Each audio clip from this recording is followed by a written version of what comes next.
La sombra del viento, de Carlos Ruiz Zafón.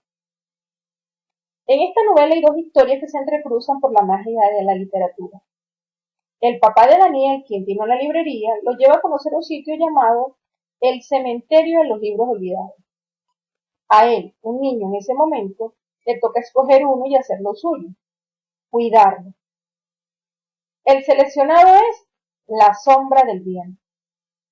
Cuando lo comienza a leer no duerme hasta terminarlo, y a partir de allí se obsesiona con el autor, quiere saber de él y leer sus otras novelas. Las historias se desarrollan en Barcelona, España, entre 1935 y 1955 aproximadamente. Tiene referencias de la Segunda Guerra Mundial y de la represión durante la dictadura de Franco. El relato es muy interesante, porque mientras vemos crecer a Daniel, vamos conociendo la historia de Julián, autor de la novela adoptada. Esta es la historia de Daniel. Cuando era niño, conoció a la sobrina ciega de otro librero, quien le lleva 10 años, y se enamora. Él va a leerle todos los días a su casa. Unos años después, él se decepciona cuando la encuentra teniendo sexo con el profesor de piano. Ese mismo día conoce a un indigente, Fermín, que le cambia la vida al convertirse en su amigo.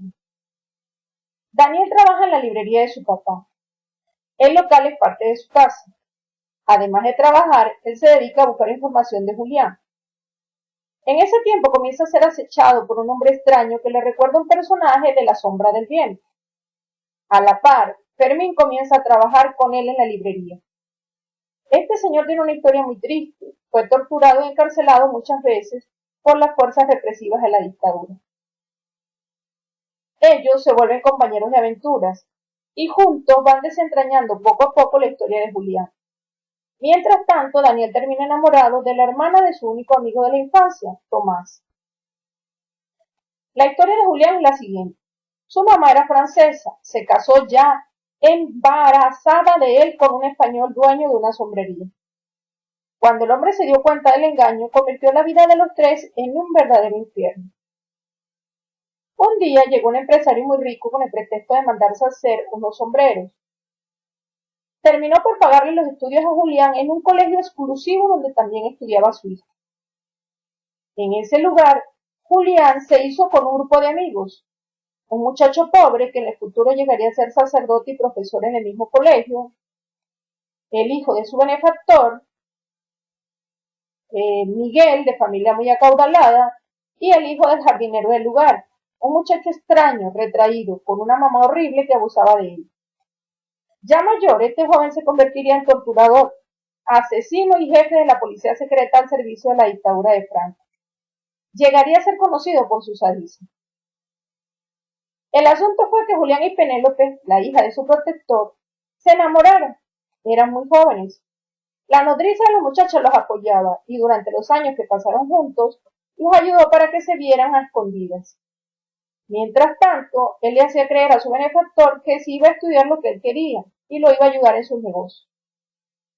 Con el tiempo, el grupo de amigos terminó alejándose del muchacho raro, quien también estaba enamorado de Penélope. Por eso un día quiso matar a Julián. Julián hablaba francés gracias a su madre y quería ser escritor. Miguel quiso ayudar a los enamorados a escapar a París. Lo planificaron todo, pero unos días antes la madre de ella los encontró haciendo el amor y armó el escándalo. Encerraron a la muchacha que ya estaba embarazada en ese entonces. Todo esto sucedió porque el benefactor de Julián resultó ser su padre, así que él era hermano de su amada. Finalmente ella y su hija mueren en el parto. La familia los encerró a los dos en una cripta en el sótano de la mansión. Después la madre de Penélope muere y quedan arruinados, por lo que el padre y el hermano viajaron a Argentina. Pero el viejo muere antes de llegar y el hijo decide volver. Pero su motivación es el odio. Mientras todo esto ocurrió, Julián estaba en París. Tocaba el piano en un lugar de mala muerte, mientras escribía sus novelas. La dueña del lugar lo apoyaba, incluso casi llega a ser su esposo, porque sus libros no tenían éxito. Él terminó por irse solo, tenía la esperanza de que su amada se reuniría con él después. No sabía que tendrían un hijo. En una ocasión, un editor español ve una de las novelas de Julián y la lleva a Barcelona. Después sabemos que las edita todas, pero todos los gastos los paga Miguel, quien escribe para varios periódicos. Él tiene tuberculosis y está por morir. Está casado con la secretaria del editor. Ella resulta muy importante en la historia porque está enamorada de Julián. Vive un romance con él en París. Y al final, después de la muerte de Miguel, vive mucho tiempo con él, volviéndose otra de sus protectoras. Ella conoce todos sus secretos, conoce la historia completa. Por eso es asesinada. Por su parte, el malvado, quien no es otro que el niño raro, es compañero de estudios de Julián y quien ya adulto es el jefe de la policía secreta de la dictadura, convence al hermano de Penélope de retar un duelo a Julián en París. Este lo mata y huye a Barcelona. Cuando llega allí, Miguel lo ayuda tomando su identidad, sabiendo que lo asesinarán. Por eso, es en ese momento que Julián conoce la verdad. Penélope y su hijo, del que no sabía su existencia, están muertos. Al saberlo, va y quema el depósito donde están todas sus novelas. En el incidente queda todo desfigurado. Luego asume la vida de uno de sus personajes y empieza a destruir las novelas que todavía existen. En su búsqueda termina por acechar a Daniel, quien tiene el último ejemplar de La sombra del viento, y es por eso que sus historias se entrecruzan. Finalmente, el canalla, quien era un resentido, quiso matar a Julián y a Daniel, pero es el quien resulta muerto. Julián retoma su vida y comienza a escribir de nuevo. La historia de Daniel termina con su casamiento y el nacimiento de su hijo, a quien llaman Julián.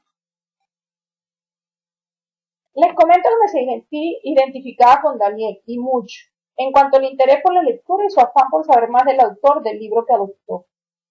Además, por cómo valora los libros. Cuando leí La sombra del viento quería seguir leyendo porque los planos narrativos te mantienen alerta, atento. La magia hace su trabajo dejándonos ver cómo las vidas de Daniel y Julián se mezclan. Es una historia hermosa. Esta novela es la primera de una tetralogía que les recomiendo ampliamente. Todas son lindas y te mantienen atrapado. Las disfruté muchísimo. También pueden leer un texto corto del mismo autor llamado Relatos, donde explica el origen del cementerio de los libros olvidados.